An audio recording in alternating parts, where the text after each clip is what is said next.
ডাইনে তাকাবে জাহান্নামের আগুন, বামে তাকাবে জাহান্নামের আগুন, সামনে তাকাবে জাহান্নামের আগুন, পিছনে তাকাবে জাহান্নামের আগুন।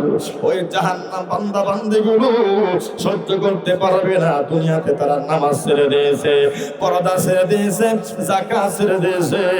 দুনিয়ার জমিনে বান্দা বান্দিগুলো জিনা করেছে, দুনিয়াতে চুরি করেছে, ডাকাতি করেছে, অশ্লীল নাটক গান বাজনা শুনেছে, দেখেছে, বেপরদায় চলেছে।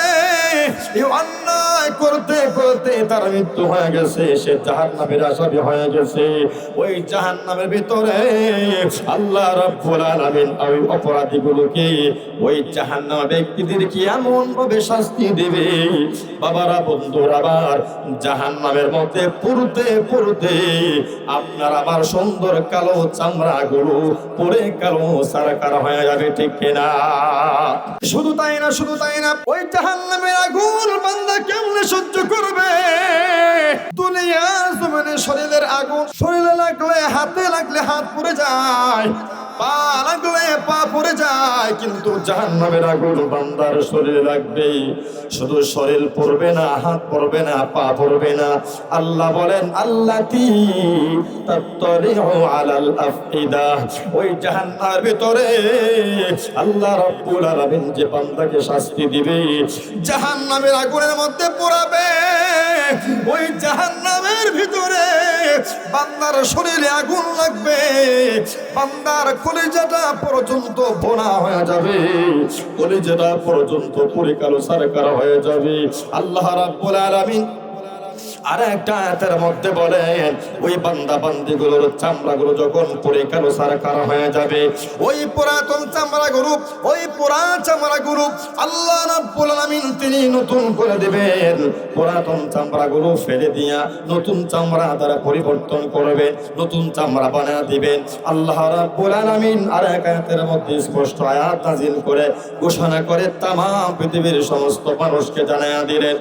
আল্লাহ রাব্বুল আলামিন বলেন, কুল্লামা নাদিদাত জুলুদুহুম বাদদালনাহুম জুলুদান গায়রাহা লিয়াযুকুল আযাব। আল্লাহ রাব্বুল আলামিন বলেন, ওই নাফরমান যারা অন্যায় করে জাহান্নামের আসামি হয়ে যাবে, জাহান্নামে পুরতে পুরতে তাদের চামড়াগুলো পরে কালো সারকার হয়ে যাবে। আল্লাহ রাব্বুল আলামিন তাদের চামড়াগুলো আবার নতুন চামড়া দিয়ে পরিবর্তন করে দিবে।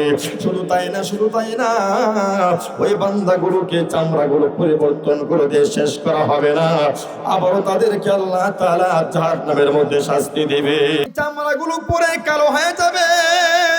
শুধু তাই না, শুধু তাই না, ওই বান্দা বান্দিগুলোকে জাহান্নামের ভিতরে আল্লাহ রাব্বুল আলামিন এরকম ভাবে শাস্তি দেবে, বান্দা বান্দিগুলো তারা জাহান্নাম সহ্য করতে পারবে না। কথা বলুন ঠিক কিনা?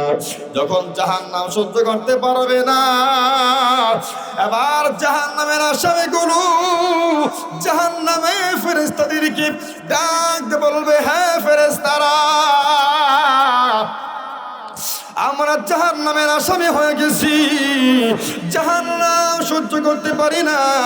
ওয়াকালাল্লাযীনা ফিন-নারি লিখাযানাতি জাহান্নাম দু'উ রাব্বাকুম ইউখাফফিফ আন্না ইয়াওমান মিনাল আযাব। আল্লাহ রাব্বুল আলামিন তিনি বলেন, ওই জাহান্নামের আসামিগুলো জাহান্নাম সহ্য করতে না পারিয়া ফেরেশতাদেরকে ডাক দিয়ে বলবে, ও ফেরেশতারা, আমরা অন্যায় করেছি, না ফরমানি করেছি, জাহান্নাম সহ্য হয় না। ও ফেরেশতারা, আল্লাহ রাব্বুল আলামিনকে বলো, আল্লাহ তাআলা যেন জাহান্নামের শাস্তি আমাদেরকে কমায়া দেয়। আল্লাহ রাব্বুল আলামিন যেন জাহান্নামের শাস্তি কমায়া দেয়। একটা বছরের জন্য নয়, একটা মাসের জন্য নয়, একটা সপ্তাহের জন্য নয়, আমরা জাহান্নাম সহ্য করতে পারি না, এমন কঠিন অবস্থা, এমন ভয়াবহ অবস্থা আমাদের হইতেছে। ও ফেরেশতারা, ইয়াউমাম মিনাল আযাব, আল্লাহ তাআলা যেন একটা দিনের জন্য আমাদেরকে শাস্তি কমায়া দেয়। ফেরেশতারা বলবে না না, কখনো হতে পারে না, আমরা তোমাদের জন্য আল্লাহ দরবারে সুপারিশ করতে পারবো না। দুনিয়াতে অন্যায় করেছো, না পরে মনে করেছো, জাহান্নাম ভোগ করো। আজকে কিয়ামতের ময়দানে কঠিন মুসিবতের সময় জাহান্নামের ভিতরে তোমাদের জন্য সুপারিশ করার জন্য আল্লাহ রাব্বুল আলামিন অনুমতি দিবেন না। কথা বলুন ঠিক কিনা? এবার ফেরেশতারা বিদায় করে দেবে। ফেরেশতারা বিদায় করে দেওয়ার পরে ওই নাফরমান বান্দাগুলো জাহান্নামের শাস্তি যখন তারা সহ্য করতে পারবে না, এবার তারা জাহান্নাম সহ্য করতে না পারিয়া প্রত্যেকটা জাহান্নামের আসামিগুলো একত্রিত হয়ে চলে যাবে আল্লাহ রাব্বুল আলামিনের দরবারে। আল্লাহ রাব্বুল আলামিনের দরবারে যাওয়ার পরে সমস্ত জাহান্নামের আসামিগুলো আত্মচিৎকার করে ডাক দিয়ে বলবে, ওয়াহুম ইয়াসতারিখুনা ফিহা রব্বানা আখরিজনা না'মাল সালিহান গায়রাল্লাযী কুন্না না'মাল আওয়ালাম নু'আম্মিরুকুম মা ইয়াতাযাক্কারু ফীহি মা তাযাক্কারা ওয়া জাআকুমুন নাযীর فذوقوا فما للظالمين من نصير। এবার যখন জাহান্নামীরা জাহান্নাম সহ্য করতে পারবে না, আল্লাহ রাব্বুল আলামিন কি তারা আত্মচিৎকার করে ডাক দিয়ে বলবে, হে দয়ার মালিক, আমরা জাহান্নাম সহ্য করতে পারি না, দুনিয়াতে অন্যায় করেছি, নাফরমানি করেছি, আর জাহান্নাম সহ্য হয় না। রব্বানা আখরিজনা, ওগো রব্বুল আলামিন, হে আমাদের রব, আমাদেরকে জাহান্নাম থেকে বের করে নেন, আমাদেরকে জাহান্নাম থেকে বের করে নেন, দুনিয়ার জমিনে পাঠিয়ে দেন, দুনিয়ার জমিনে পাঠিয়ে দেন। আগে অন্যায় করেছি, আর অন্যায় করবো না, আগে নামাজ ছেড়ে দিয়েছি আর নামাজ ছাড়বো না, আগে পর্দা ছেড়ে দিয়েছি, পর্দা ছাড়বো না, কুন্না না'মাল সালিহান, ভালো আমল করব, নেক আমল করব, আগে যে আমল করেছি, অন্যায় করেছি, নাফরমানি করেছি, জীবনে বহু নামাজ ছেড়ে দিয়েছি, জীবনে বহু পর্দা ছেড়ে দিয়েছি, জীবনে বহু চুরি করেছি, ডাকাতি করেছি, জীবনে বহু অশ্লীল নাটক, গান বাজনা শুনেছি, দেখেছি, জীবনে বহু মানুষের সম্পত্তি বেড়ে খেয়েছি, জীবনে বহু জিনা করেছি, জীবনে বহু সুদ খেয়েছি, ঘুষ খেয়েছি, আর সেই সমস্ত অন্যায় কাজগুলো আর করব না। ওগো রব্বুল আলামিন, দুনিয়ার জমিনে পাঠা দাও, আগে যত অন্যায় করেছি আর অন্যায় করবো না, নেক আমল করবো, ভালো আমল করবো।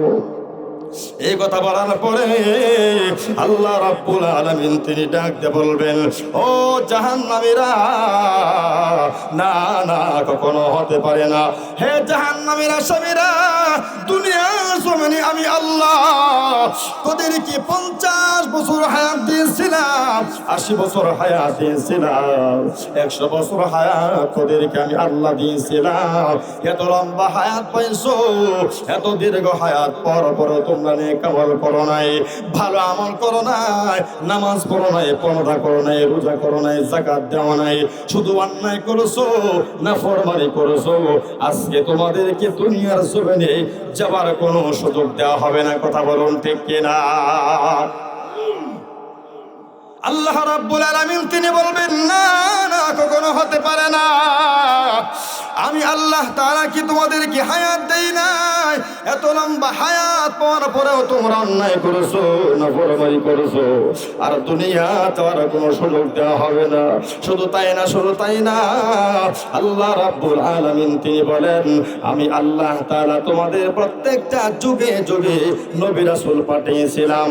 আমি আল্লাহ রাব্বুল আলামিন প্রত্যেকটা যুগে যুগে বিধি প্রদর্শনকারী পাঠিয়েছিলাম তোমাদেরকে জান্নাতের পথগুলো দেখাবার জন্য, জাহান্নামের পথগুলো দেখায়া দেওয়ার জন্য। কোন পথে চললে জান্নাতে যাইবা, আবার কোন অন্যায় করলে জাহান্নামে যাইবা। প্রত্যেকটা যুগে যুগে আমি আল্লাহ রাব্বুল আলামিন বিধি প্রদর্শনকারী পাঠিয়েছিলাম, কিন্তু তোমরা তাদের কথা শোনো নাই, তাদের কথা মানো নাই। আমি আল্লাহ রাব্বুল আলামিন নেককার বান্দাদেরকে পাঠিয়েছিলাম, উলামায়ে কেরামদেরকে পাঠিয়েছিলাম।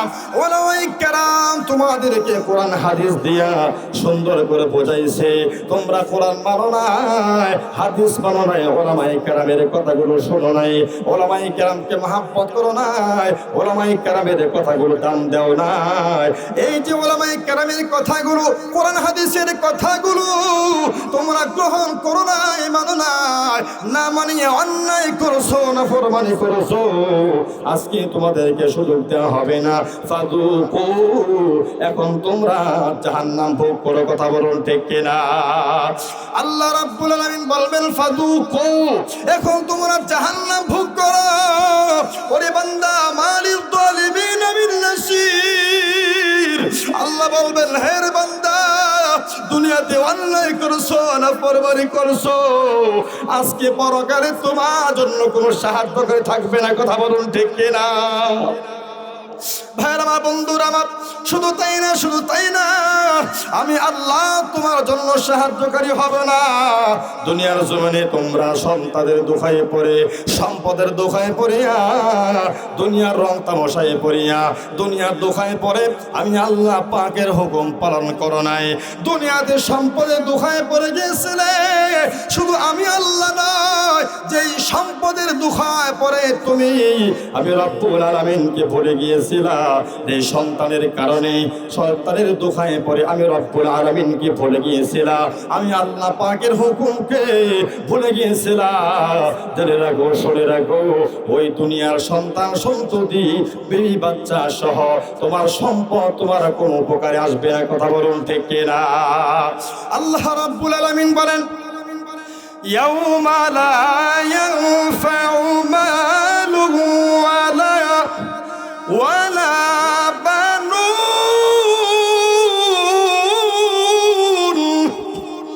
আল্লাহ রাব্বুল আলামিন কে বলেন, হে বান্দা, দুনিয়ার জমিনে তুমি তোমার সম্পদের দোহায় পড়িয়া আমি রব্বুল আলামিনকে ভুলে গিয়েছিলাম। দুনিয়ার জমিনে সম্পদের দোহায় পড়ে আমি রব্বুল আলামিনকে ভুলে গিয়েছিলাম। আজকে সেই সম্পদ তোমার কোনো উপকারে আসবে না, তোমার বাচ্চা আত্মীয় স্বজন তোমার কোনো উপকারে আসবে না। কথা বলুন ঠিক কিনা? এই জন্য ভাইয়ার আমার, বন্ধুরা আমার, দুনিয়ার জমিনে রং তামাশায় পড়া যাবে না, দুনিয়ার জমিনে সন্তানের দোহায় পড়া যাবে না, দুনিয়ার জমিনে সম্পদের দোহায় পড়া যাবে না। দুনিয়ার দোহায় পড়ে আল্লাহ রাব্বুল আলামিনকে ভুলে যাবে না। কথা বলুন ঠিক কিনা? দুনিয়ার রং তামাশায় পড়িয়া, দুনিয়ার দোহায় পড়ে, সম্পদের দোহায় পড়ে, চাকরির দোহায় পড়িয়া আল্লাহর হুকুম বাদ দেওয়া যাবে না। কথা বলুন ঠিক কিনা? ভাইরা আমার, বন্ধুরা আমার, একটু মনটাকে বোঝানো রে বল, আর কয়দিন নামাজ ছাড়বা, আর কয়দিন পর্দা ছাড়বা, আর কয়দিন জিনা করবা, কয়দিন চুরি করবা, কয়দিন ডাকাতি করবা। যে কোনো সময়, যে কোনো মুহূর্তে তোমার জন্য মালাকুল মাউত আজরাইল আইসা তোমার জান কবজ করে নিয়ে নেবে। ঠিক কিনা? এই জন্য ভাইয়ার আমার, বন্ধুরা আমার, দুনিয়ার দোহায় পড়া যাবে না, মন থেকে বুঝাইতে হবে, ওরে মন, যে ঘরের মধ্য থেকে, ঘরের ভিতর থেকে তুমি সুন্দর কাপড় চোপড় পরিয়া জামাই হইয়া ঘর থেকে বের হইয়া গিয়েছিলা, সুন্দর একটা বধূ করে নিয়ে আসছিলা সংসার করার জন্য, আবার এমন একটা সময় তোমার জন্য চলে আসবে, ওই ঘরে দরজা দিয়া মরা লাশ হইয়া বের হইয়া যাওয়া লাগবে। কথা বলুন ঠিক কিনা? ও এলাকার মা বোনেরা, আপনারা একটু মনটাকে বুঝানো রে মন, আর কয়দিন নামাজ ছাড়বা, কয়দিন পর্দা ছাড়বা, আর কয়দিন জিনা করবা, কয়দিন বেপরদায় চলবা, আর কয়দিন রূপের বাহাদুরি করবা। তোমার রূপের বাহাদুরি থাকবে না, সুন্দরের বাহাদুরি থাকবে না, সম্পদের বাহাদুরি থাকবে না। এই জন্য মনটাকে একটু বোঝাও রে মন। যে ঘরের দরজা দিয়া তুমি নতুন কাপড় চোপড় পরিয়া গহনা পাতি পরিয়া সংসার করার জন্য স্বামীর ঘরে ঢুকছিলা, আবার ওই ঘরের দরজা দিয়া তোমার মরা লাশ বের হয়ে যাওয়া লাগবে। এই জন্য বাহাদুরি করলে লাভ নাই, সম্পদ উপকারে আসবে না, আপনার মোটা দেহ দিয়ে কোনো উপকারে আসবে না। আপনাকে অন্যায় কাজ থেকে বেঁচে থাকা লাগবে, ভালো আমল করতে হবে, কারণ ঈমান এবং আমলে বদলাই আল্লাহ তাআলা আপনাকে আমাকে জান্নাতের মালিক বানায়া দিবে, ঠিক কিনা? এই জন্য ভাইরা মা বন্ধুরা আমার, জাহান্নাম থেকে বাঁচতে হলে অবশ্যই সমস্ত অন্যায় কাজগুলো থেকে আপনাকে আমাকে বেঁচে থাকা লাগবে। কারণ দুনিয়ার সম্পদ, টাকা পয়সা, বাড়ি গাড়ি, সম্পদ, এইগুলো দিয়ে আপনি জাহান্নাম থেকে বাঁচতে পারবেন না। কারণ আল্লাহর রাসূল সাল্লাল্লাহু আলাইহি ওয়াসাল্লাম তিনি ওনার নিজের মেয়েকে ডাক দিয়ে বলছিলেন, ইয়া ফাতিমা তুনকিদি নাফসাকি মিনান নার, ইয়া ফাতিমা তুনকিদি নাফসাকি মিনান নার। হে ফাতেমা, তুমি নিজেকে জাহান্নামের আগুন থেকে তুমি বাঁচাও, কারণ কবরের মধ্যে আমি নবীজির সন্তানের পরিচয় দিলে কোনো কাজ হবে না। কথা বলুন ঠিক কিনা? তুমি তোমার ঈমান আমলকে সুন্দর করো, অন্যায় কাজ থেকে বেঁচে থাকবে। আপনাকে আমাকে যদি মুসলমান দাবি করা লাগে, ইমানদার দাবি করা লাগে, কোনো ইমানদার, কোনো মুসলমান ওই ইমানদার হওয়ার পরে, মুমিন হওয়ার পরে কোনো অন্যায় কাজে লিপ্ত থাকতে পারে না। কথা বলুন ঠিক কিনা? ইমানদার সে চুরি করতে পারে না, ইমানদার সে ডাকাতি করতে পারে না, কোনো মুমিন মুসলমান সে জিনা করে না, চুরি ডাকাতি করে না, এরকম ভাবে সে সুদ ঘুষ খায় না। ইমানদার মুসলমান সে নেশা করে না, গাঁজা মদ খায় না। কথা বলুন ঠিক কিনা? কোন মুসলমান সে জুয়া খেলতে পারে না। কথা বলুন ঠিক কিনা? সে অন্যায় কাজ করতে পারে না। কেন বলছি? হাদিসের মধ্যে এসেছে, কোন বান্দা যখন জিনা করে, চুরি করে, ডাকাতি করে, তখন তার ভিতরে আর ঈমান থাকে না। কথা বলুন ঠিক কিনা? তার ঈমানটা কোথায় যায়? কোথায় যায়? বুখারী শরীফের ব্যাখ্যায় এসেছে, তার ঈমানটা জ্বলন্ত অবস্থায় থাকে। ডান পাশে বাম পাশে ওলামায়ে কেরাম বসে আছেন। যখন বান্দা কোনো অন্যায় করে, চুরি করে, ডাকাতি করে, গুনাহের কাজ করে, তার ঈমানটা জ্বলন্ত অবস্থায় থাকে।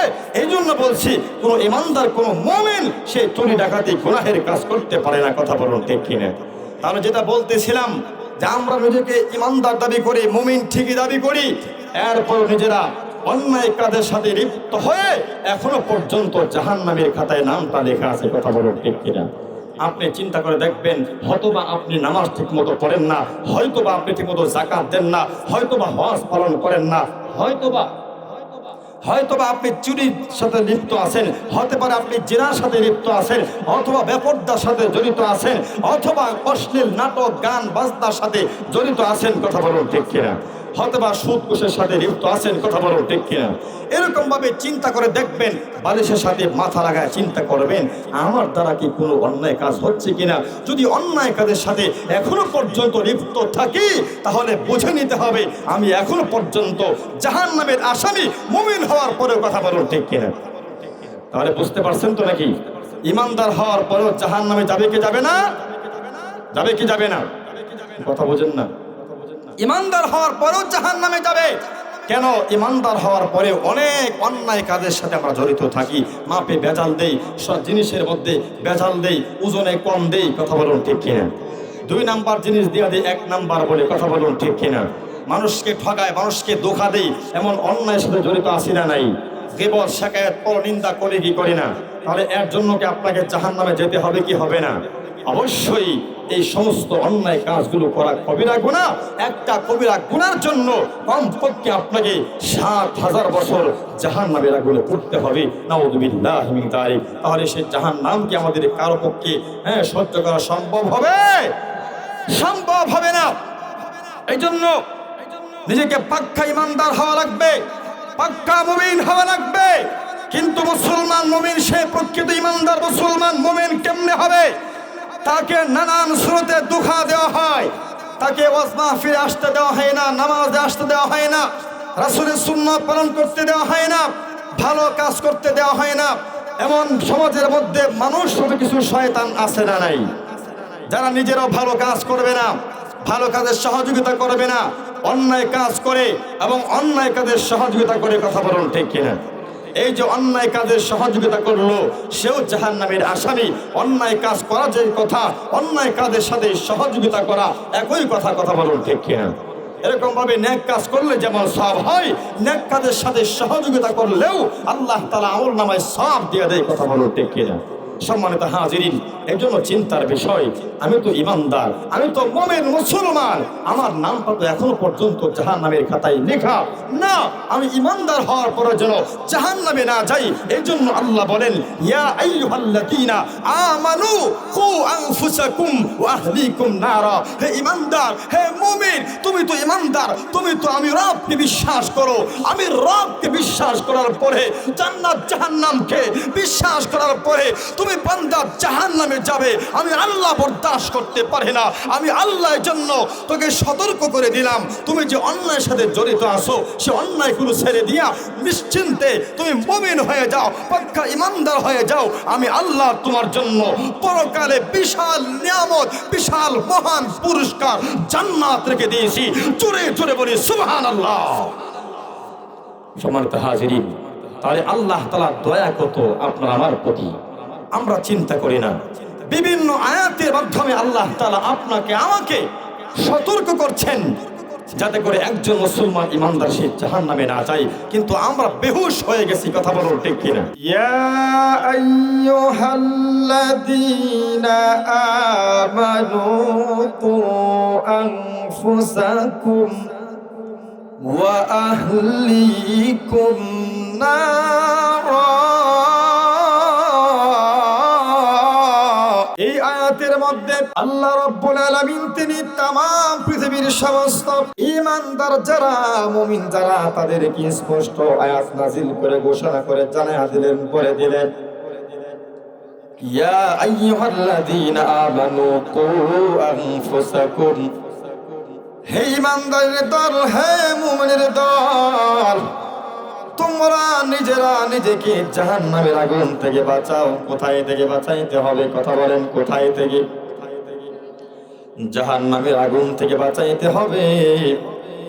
আল্লাহ রাব্বুল আলামিন এই আয়াতের মধ্যে ঈমানদার বলে ডাক দিয়ে বললেন, তোমরা নিজেরা নিজেকে জাহান্নামের আগুন থেকে বাঁচাও। আমাদের মনে প্রশ্ন আসতে পারে, আমরা তো ঈমানদার মুমিন, তারপরও আমাদেরকে আল্লাহ রাব্বুল আলামিন এই কথা কেন বললেন? প্রশ্ন আসতে পারে কি পারে না? আমরা তো সকলেই জানি আমরা ঈমানদার, আমরা মুমিন, আমরা তো জান্নাতি, আমরা তো নেককার আল্লাহওয়ালা, আমরা তো জান্নাতে যাবই, তার মধ্যে কোনো সন্দেহ নাই। কথা বলুন ঠিক কিনা? ঈমানদার মুমিন যারা হয় তারা তো জান্নাতি। তাহলে আল্লাহ তাআলা ঈমানদার বলে ডাক দিয়ে কেন বললেন, হে ঈমানদারের দল, তোমরা নিজেরা নিজেকে জাহান্নামের আগুন থেকে বাঁচাও? এই প্রশ্নের উত্তর হলো, ঈমানদার বান্দা হতে পারে, ওই বান্দা এখনো পর্যন্ত কামেল ঈমানদার হতে পারে নাই। কথা বলুন ঠিক কিনা? আরেকটা উত্তর হলো, ওরে বান্দা, তুমি নিজেকে ঈমানদার দাবি করতে পারো, নিজেকে মুমিন দাবি করতে পারো, সমাজের মধ্যে এমন কিছু ঈমানদার আছে, এমন কিছু মুমিন আছে, যারা ঈমানদার হওয়ার পরেও, মুমিন হওয়ার পরেও এখনো পর্যন্ত তার নামটা জাহান্নামের খাতায় আছে। কথা বলুন ঠিক কিনা? বলেন, ঈমানদাররা জাহান্নামে যাবে তো নাকি? যাবে না?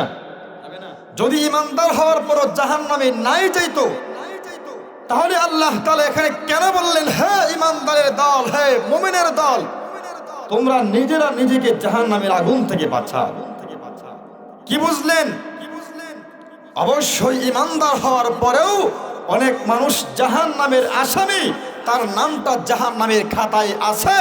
এজন্য আল্লাহ বলেন, হে ঈমানদার, তুমি এখনো পর্যন্ত কামেল ইমানদার হতে পারোনি, মুমিন প্রকৃত মুমিন হতে পারোনি, তোমার নামটা এখনো পর্যন্ত জাহান্নামের খাতায় লেখা, এখনো পর্যন্ত তুমি জাহান্নামের আসামি। এই জন্য আল্লাহ বলেন জাহান্নাম থেকে নিজেকে বাঁচাও। কথা বলুন ঠিক কিনা? তাহলে ইমানদার হওয়ার পরও জাহান্নামে যাবে। কথা বলেন ঠিক কিনা? এটা আবার কেমনে, কোন কারণে? আমরা তো ইমানদার, আমরা তো মুমিন, জান্নাতে যাবই। হ্যাঁ, কথা সত্য, একদিন না একদিন জান্নাতে যাবেন, কিন্তু তার আগে যে কুকর্ম করছেন, পাপ করছেন, নাফরমানি করছেন, এর আগে ফেরেশতারা বাইরে শাস্তি দিতে দিতে আল্লাহ তাআলা আযাব দিতে দিতে 12টা বাজায়া এরপরে মুক্তি দিয়া জান্নাত দিবেন। কথা বলুন ঠিক কিনা? ওটা তো অনেক পরের কথা। পুলিশ যখন আসামি গ্রেফতার করে, কিছু কিছু আসামি আছে ধরার পর থেকেই লাথি গুতা ঘুষি থাপ্পড় দেয় কি দেয় না, জেলখানাত নিয়েও শাস্তি দেয়, এরপরে আবার রিমান্ডে নিয়েও শাস্তি দেয়। কথা বলুন ঠিক কিনা? ওই যে মনে করেন রিমান্ডে নেওয়ার আগে যে শাস্তি দিয়েছে আপনাকে, এগুলো সব ফাউল। তো আপনি আমি যে ইমানদার, ঠিক ইমানের বরকতে আল্লাহ তাআলা জান্নাত দিবেন, কিন্তু আগে যে দুনিয়ার জমিনে পাপ করছি, ওই পাপের খেসারত আপনাকে দিতেই হবে। কথা বলুন ঠিক কিনা? জাহান্নাম ভোগ করতে হবে, শাস্তি ভোগ করতে হবে, এগুলো বোনাস। তারপরে হিসাব নিকাশ হবে কিয়ামতের ময়দানে, হাসরের ময়দানে হিসাব নিকাশের পরে হবে রিমান্ডের বার। কথা বলুন ঠিক কিনা? হিসাব নিকাশের পরে হবে রিমান্ডের বার। এজন্য ঈমান আনার কারণে একদিন না একদিন তো জান্নাতে যাব ঠিক, কিন্তু বাবা এর আগে কিন্তু অবস্থা খারাপ হয়ে যাবে। মৃত্যুর সময় কষ্ট হবে, কবরের জগতেও কষ্ট হবে, ফুলসিরাতেও কষ্ট হবে, কিয়ামতের ময়দানেও কষ্ট হবে। কথা বলুন ঠিক কিনা? শাস্তি হতে থাকবে।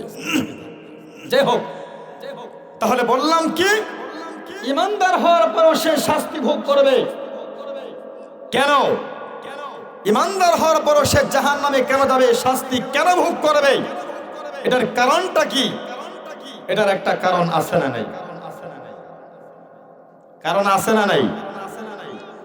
আমরা তো মনে করতেছি না ইমানদার জান্নাতি হয়ে গেছি, নামাজ পড়ি, 5 ওয়াক্ত, হ্যাঁ, রমজান আসলে রোজাও রাখি, দান খায়রাত করি, সবই করি, আমরা তো জান্নাতি হয়ে গেছি। তাহলে আমরা আবার জাহান্নাম থেকে বাঁচতে হবে কেন?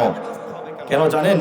আজকে থেকে বালিশের সাথে মাথা লাগায় চিন্তা করবেন, আপনি তালাশ করবেন কোনো না একটা পাপের কাজের মধ্যে আপনি এখনো পর্যন্ত লিপ্ত আছেন। কথা বলুন ঠিক কিনা? কি বলেন, আমরা কি লিপ্ত নাই?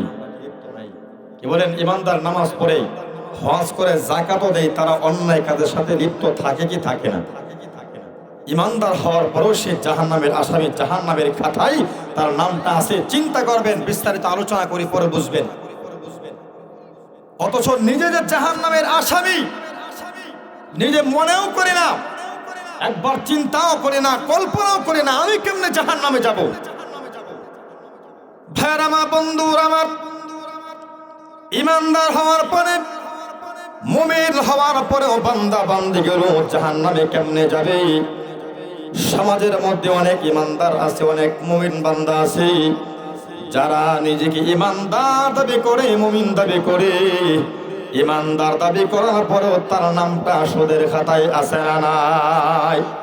আর একটু আসতে পারেন, শুনলে ঝামেলা হবে। কথা বলেন, আছে না নাই? নিজেকে ইমানদার দাবি করে, মুমিন দাবি করে, এরপর বান্দা ইমানদার দাবি করার পরেও, মুমিন দাবি করার পরেও তার নামটা ঘুষের খাতায় আছে না নাই? ইমানদার দাবি করে, বান্দা বান্দিগুলো মুমিন দাবি করে, এরপর ফাহিশা অন্যায় কাজের সাথে জড়িত থাকে। কথা বলুন ঠিক কিনা? ইমানদার দাবি করে, জিনা করে, এমন আছে না নাই? ইমানদার দাবি করে, মুমিন দাবি করে, তারপরও বান্দা বান্দি চুরি করে, ডাকাতি করে, জিনা করে, ব্যভিচার করে, অন্যায় করে, জুলুম করে, ইমানদার দাবি করে, মুমিন দাবি করে, তারপরেও ভাই বোনের সম্পত্তি, ওয়ারিশের সম্পদ মেরে খায়, এমন অপরাধী সমাজে আছে না নাই? নিজেকে ইমানদার দাবি করে, মুমিন দাবি করে, এরপরও সে জুয়া খেলায় আছে না নাই? ইমানদার দাবি করে, মুমিন দাবি করে, সে গাঁজা খায়, মদ খায়, এবা খায়, নেশা করে, এমন ইমানদার নামদারি আছে না নাই? এবার আপনি বালিশের সাথে মাথা লাগায় চিন্তা করেন, আপনি যে শাস্ত্রে বৈশা অশ্লীল নাটক সিনেমা দেখতেছেন, অন্যায় করতেছেন, আপনার নামটাও জাহান্নামের খাতায় আছে না নাই? তাহলে ইমানদার হওয়ার পরও জাহান্নামে যাবে কি যাবে না? কথা বলেন, যাবে কি যাবে না? ইমানদার হওয়ার পরেও পাপ করার কারণে জাহান্নামে যাবে। ওরে বান্দা, কোন বান্দা যদি নিজেকে ইমানদার দাবি করে, মুমিন দাবি করে, প্রকৃত ইমানদার হওয়ার পরে কোন বান্দা বান্দি সুদ খাইতে পারে না, ঘুষ খাইতে পারে না, জিনা করতে পারে না, চুরি করতে পারে না, ডাকাতি করতে পারে না, পর্দা ছাড়তে পারে না, নামাজ ছাড়তে পারে না। কথা বলুন ঠিক কিনা? ইমানদার দাবি করার পরে, মুমিন দাবি করার পরে গাঁজা খাইতে পারে না, ইয়াবা খাইতে পারে না। কথা বলুন ঠিক কিনা? অশ্লীল নাটক, গান বাজনা, সিনেমা দেখতে পারে না। কথা বলুন ঠিক কিনা? এই যে অপরাধগুলো বলছি, ইমানদার দাবি করে, মুমিন দাবি করে, এরপর বান্দা গীবত করে, পরনিন্দা করে, শিকায়াত করে, তার জবানের হেফাজত নাই। জবান দ্বারা অযথায় মানুষের গাল বন্ধ করে, জিহ্বা দ্বারা মানুষের গীবত করে, মানুষকে গালি দেয়, মানুষকে কষ্ট দেয়, এমন নামদার ইমানদার সমাজে আছে না নাই? আর জোরে বলেন, আছে না নাই? এই সমস্ত অপরাধগুলো বললাম, এই অপরাধগুলোর মধ্যে যারা শামিল, বুঝে নেবেন ওই বান্দা ইমানদার দাবি করতে পারে, মুমিন দাবি করতে পারে, এরপরও ওই বান্দা বান্দিগুলো এখন পর্যন্ত জাহান্নামের আসামি। কথা বলুন ঠিক কিনা? এই জন্য আল্লাহ রাব্বুল আলামিন তিনি তামাম পৃথিবীর সমস্ত ইমানদার যারা, মুমিন যারা, তাদেরকে বলেন, হে ইমানদারের দল, হে মুমিনের দল, তোমরা নিজেরা নিজেকে জাহান্নামের আগুন থেকে বাঁচাও। কথা বলুন ঠিক কিনা? এটা হলো একটা উত্তর, একটা জবাব। আরেকটা কারণ আছে, ইমানদার বলে ডাক দেওয়ার পরে জাহান্নাম থেকে বাঁচার জন্য কেন বললেন? আরেকটা জবাব আছে, আরেকটা ব্যাখ্যা আছে। সেটা হলো, আল্লাহ তাআলা কখনো চান না আমার একজন মুমিন বান্দা, একজন ইমানদার সে জাহান্নামে চলে যাক। ওই ইমানদারদেরকে আল্লাহ তাআলা সতর্ক করে দেওয়ার জন্য, জাহান্নাম থেকে মুক্ত করাইবার জন্য বললেন, হে ইমানদার, তুমি তো নিজেকে ইমানদার দাবি করো, মুমিন দাবি করো, তুমি জাহান্নামে যাবে। আমি আল্লাহ বরদাস্ত করতে পারি না, আমি আল্লাহ সহ্য করতে পারবো না। হে ইমানদার, তোমাকে বারবার সতর্ক করে দিলাম, নিজেকে জাহান্নামের আগুন থেকে বাঁচাও। মানে হলো, তুমি চিন্তা করো, যদি তোমার নামটা কোনো অন্যায় কাজে লেখা থাকে, সেখান থেকে নামটা কেটে দাও, মোচন করে দাও, মোচন করে নেককার হয়ে যাও, প্রকৃত ইমানদার হয়ে যাও, মুমিন হয়ে যাও, নিজেকে জাহান্নামের আগুন থেকে বাঁচিয়ে ফেলে। কথা বলুন ঠিক কিনা? আর জোরে বলেন ঠিক কিনা? এবার বুঝছেন তো নাকি? তাহলে ইমানদার হওয়ার পর জাহান্নামে যাবে কি যাবে না? আমরা অনেকে সমাজের মানুষ জাহান্নামের আসামি, কিন্তু নিজেকে জাহান্নামের আসামি মনে করি না। ও বাবা, এই যে অন্যায় করতেছি, ও মা বোনেরা আমার, এই যে নাফরমানি কাজগুলো করতেছি, অশ্লীল কাজগুলো করতেছি, নাজায়েজ হারাম কাজগুলো করতেছি, জাহান্নামের দ্বার প্রান্তে দাঁড়িয়ে আছি, একটা বার কেন চিন্তা করেন না, আমি তো সেই কঠিন জাহান্নামের শাস্তি সহ্য করতে পারবো না? কথা বলুন ঠিক কিনা? কি বলেন, আমরা কেউ পারবো? জাহান্নামের শাস্তি কেউ ভোগ করতে পারবো? কারো শক্তি নাই, সাধ্য নেই, সামর্থ্য নেই সেই জাহান্নামের শাস্তি ভোগ করবে। সেই শক্তি সামর্থ্য আপনার আবার নেই। তখন সেখানে অবস্থাটা কেমন হবে? আপনি আমি যে জাহান্নাম সহ্য করতে পারবো না, এটা বাস্তব প্রমাণ হলো। ভাইয়ের আমার, বন্ধুরা আমার, দুনিয়ার জমিনে সাধারণ রৌদ্রের তাপ আমরা সইতে পারি না। দিনের বেলা সূর্য তাপ দেয়, ওই সূর্যের তাপ আমরা সহ্য করতে পারি না। কথা বলুন ঠিক কিনা? শুধু তাই না, শুধু তাই না, দিনের বেলায় সূর্যের তাপ আসে, আর রাত্রে বেলার সূর্যের তাপ থেকে যায়, সূর্য থাকে না। কিন্তু সূর্য যে গরম, সেই গরমটা থাকে, রাত্র হয়ে যায়, সূর্য ডুবে যায়, এরপরও সন্ধ্যা হওয়ার পরে ফ্যান দিয়া আমরা গরম কমাইতে পারি না। অনেক সময় এসির প্রয়োজন হয়। কথা বলুন ঠিক কিনা? কেন কেন কেন? এই দুনিয়ার সাধারণ তাপ যদি সহ্য করতে না পারি, দুনিয়ার আযাবের চাইতে, দুনিয়ার রৌদ্রের তাপের চাইতে জাহান্নামের আগুনের তাপ অনেক কোটি কোটি গুণ বেশি হবে। কথা বলুন ঠিক কিনা? আল্লাহ রাব্বুল আলামিন বান্দা বান্দিগুলো যারা দুনিয়ার জমিনে অন্যায় করিয়া নাফরমানি করে জাহান্নামের আসামি হয়ে যাবে, ওদেরকে আল্লাহ তাআলা জাহান্নামের ভিতরে এমন শাস্তি দিবে, ওই বান্দা বান্দিগুলো মরবেও না, পচবেও না, না মুর্দা না জিন্দা। কথা বলুন ঠিক কিনা? আল্লাহ রাব্বুল আলামিন বলেন, লা ইয়ামুতু ফিহা ওয়ালা ইয়াহইয়া। দুনিয়ার জমিনে যারা অন্যায় করে, নাফরমানি করে জাহান্নামের আসামি হয়ে যাবে, তারা সেই জাহান্নামের ভিতরে মরবেও না, বাঁচবেও না, এমন একটা কঠিন অবস্থা তাদের হবে। কথা বলুন ঠিক কিনা? সম্মানিত হাজিরিন, আলহামদুলিল্লাহ আল্লাহ তাআলা সমস্ত অন্যায় কাজগুলো থেকে বেঁচে থেকে নিজেকে জাহান্নামের আগুন থেকে বাঁচার তৌফিক দান করো। সকলে বলে আমিন।